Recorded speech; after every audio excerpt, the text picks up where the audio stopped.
We're always told that war is destructive and that peace, well, that's what brings prosperity. But what if, for some of the world's biggest economies, that's not exactly the whole story? Today, we're going to dig into some pretty unsettling data that suggests there's a hidden and frankly uncomfortable link between conflict in one part of the world and economic growth in another. Let's get into it. So let's just start with the question that honestly sounds totally wrong. Could peace actually be bad for the economy? It's a really provocative thought, I know, but the data we're about to unpack suggests a relationship that's way more complicated than the one we've all been taught to believe. Okay, so take a look at this chart. It's mapping the GDP growth of major Western economies. Don't worry about getting lost in the details just yet. We'll definitely come back to it. But I just want you to notice the general trend. Specifically, these big, sharp dips in economic growth. What's so wild is when they happen, right after major peace agreements were signed in the Middle East. And that's the puzzle we need to solve. What on earth is going on here?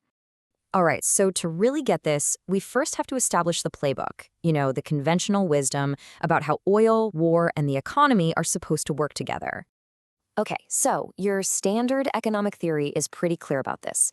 When there's instability or a conflict in a huge oil-producing region like the Persian Gulf, the supply gets squeezed. It's kind of like a kink in a garden hose, right? The flow is disrupted, and because of that, the price of oil for everybody else goes up. So it all boils down to this one simple equation we all kind of take for granted. Regional instability equals high oil prices. This has been the guiding principle for decades, and it seems logical, doesn't it? But what if the data from a long, drawn-out war tells a completely different story? This is where things get really interesting. We're going to look at an event that seems to just break that rule entirely, the 8-year-long Iran-Iraq War. So this chart shows oil prices during that war. Now, based on everything we just said, you would expect prices to just go through the roof, wouldn't you? I mean, a brutal 8-year war between two massive oil producers. But look at what actually happened. After a quick little spike right at the beginning, the price of oil fell. And not for a month or even a year, but steadily for almost the entire war. This just completely flips the conventional wisdom on its head. So why? Well, this leads us to something called the war economy theory. And the idea is actually pretty straightforward. If you're a nation locked in a long-term war, survival is everything. And to pay for the massive cost of that war machine, you have to sell what you've got. For Iran and Iraq, that was oil. They were basically forced to pump and sell as much of it as they possibly could, flooding the market. So a long war, strangely enough, could actually lead to more supply and cheaper oil for the rest of us. So if a long war means cheap oil, what happens when that war finally ends? This is where we connect all the dots back to those Western economies we saw earlier. Okay, we're back to that GDP chart from the beginning. These 4 lines, they represent the economic growth for the US, Japan, the EU, and Italy. The key thing to watch here is what happens the moment peace breaks out.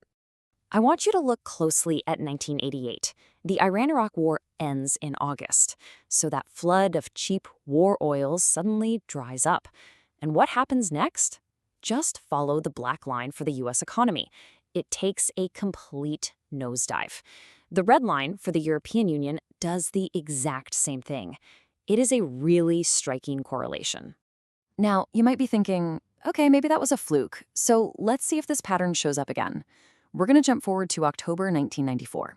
A historic peace treaty is signed between Jordan and Israel, a huge step towards stability in the region. And again, just look at the GDP lines for the US and the EU. Right after this incredible moment of peace, we see another significant economic dip.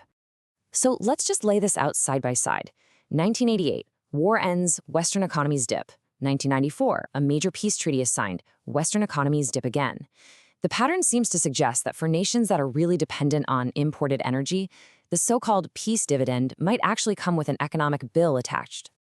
To make this all feel a little less abstract and global, let's zoom in on one country that is especially exposed to these global energy shifts: Italy.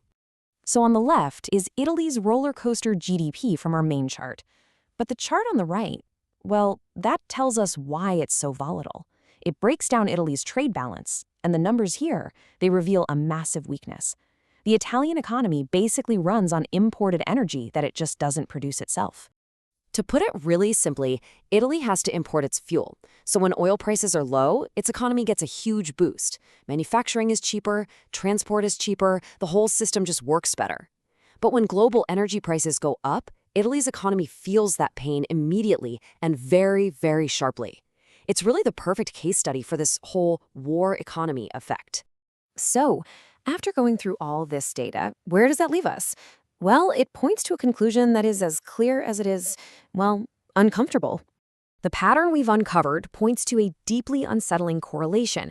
A long, drawn-out conflict in the Middle East by forcing nations to sell off their oil can create an environment of low energy prices that actually benefits Western economies. And on the flip side, peace and stability can take away that downward pressure on prices, leading to serious economic headwinds for us. And this brings us to a question that was actually scribbled on the side of one of the original documents. Why should the Persian Gulf be one of the less stable regions of the world? In light of the economic data, that question suddenly becomes incredibly profound. It forces us to ask if this instability is just some historical accident or something more deliberate. Some analyses actually point to things like the 1979 Guadeloupe Conference, where Western leaders decided to replace the Shah with Khomeini, a move that pretty much guaranteed regional destabilization as a possible answer. So let's be super clear here. The point is not that war is good or that peace is bad. It's about facing a deeply uncomfortable possibility that the stability of our own economies might be quietly subsidized by the instability of others. And it leaves us with one last, kind of haunting question. What is the real price of the gas in our cars and the heat in our homes? The answer, it seems, is way more complicated than any of us would like to believe.